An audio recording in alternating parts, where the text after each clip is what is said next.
Mm.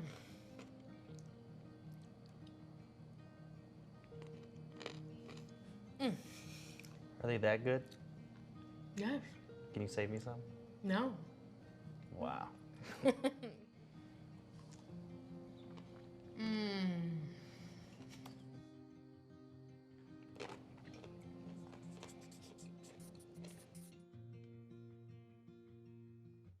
I love food. I love food. And I want to talk about food during pregnancy because lots of women have lots of cravings while pregnant, and I want to know what is the science behind it, if there's any science I was behind it. just gonna say, not very much. Meaning, there are some cravings that we think that maybe when you have some nutrient deficiencies. So when women are pregnant, because they're growing baby, their iron will, relatively speaking, be lower. So maybe you crave. People say they crave red meat and things like that. The whole notion of pickles and ice cream. Yes. Right? It's just a funny thing. It seems like it's just been one of those things where people talked about something absurd and preposterous, and then an old I Love Lucy episode showed Lucy with pickles and I think a milkshake. And that's one of the reasons why they think it's become part of like the everyday vernacular. Like pickles and Okay. ice cream. Because did you crave pickles and ice cream? No, pickles, yes. Okay. But not pickles, well, and ice cream separately. Yeah. But not together. Right. And here's what's interesting. Part of it could be pickles. You might need some electrolytes because pickles have a lot of electrolytes in them, right? Oh. So that might make sense. Ice cream, I'm not so sure we actually are craving ice cream as much as we've constantly been told as we've grown up, when you're pregnant, you're eating for two. And so it's almost like license to eat more. Yes.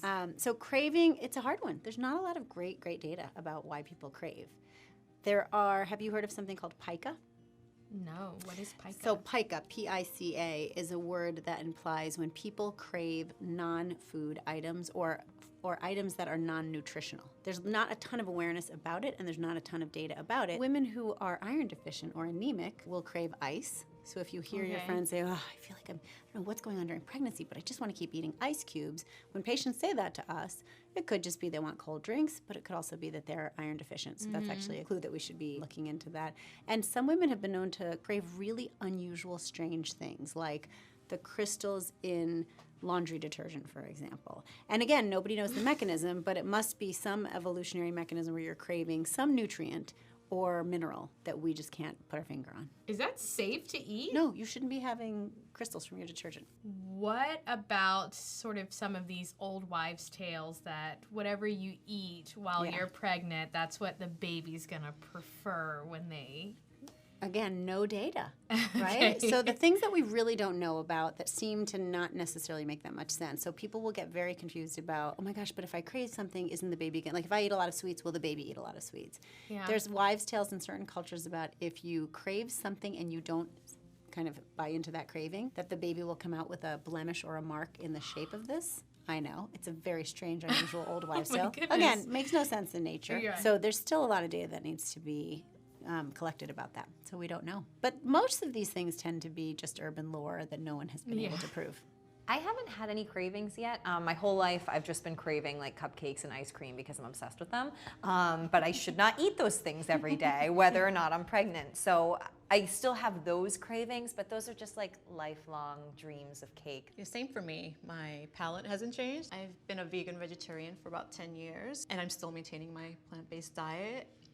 Still very into the fruits and veggies, which I was a little bit concerned about because I thought I was going to start having these meat cravings, and I would have to, honor my body and respect that. But so far, so good.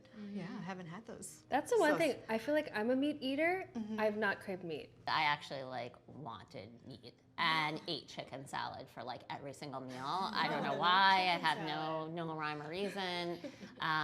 But when I was pregnant, for me, it was not really about the food that I craved. It was like an intense, like I have to eat right now, or else like I'm gonna fall over and fall asleep. It was like an intense craving to like just eat something. I've had that. Like, I'm like, oh, I'm fine. Oh, I'm not really hungry. And then it's like, boom. It's like, nope, we're not doing anything else. We're going to sit down. We're going to eat now. And that's it. And nothing else is happening or going on until that is taken care of. Good thing you have a snack stash always.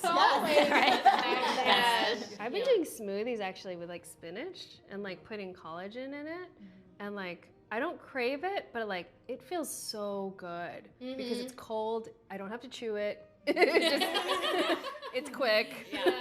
And I'm done. And I can take my prenatals if I need to. Yeah. Does anybody else have any like weird like you just mentioned not chewing? Something about not chewing just feels really right. I was lying on my back the other day, and I had like a clementine, which I've been like snacking on those nonstop, on my stomach and like eating it like that, kind of like an otter. And I'm like, and I've noticed like, and I was eating pistachios. I'm like, oh, I kind of like things that I can peel apart, like an animal, and. Take your time and like enjoy it. Yeah. Smaller meals for me. Like I just noticed that my digestion is kind of slower. I don't know, they say you're supposed to eat more, but I don't. So yeah, just more frequent meals, I guess. More smaller meals.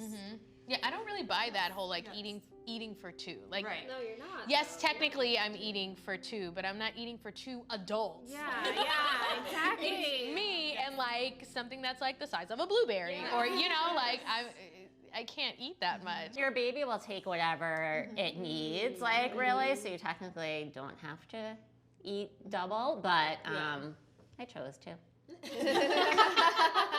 Chose to enjoy it. Cheers. Yeah. Yeah. Yeah, that looked really satisfying.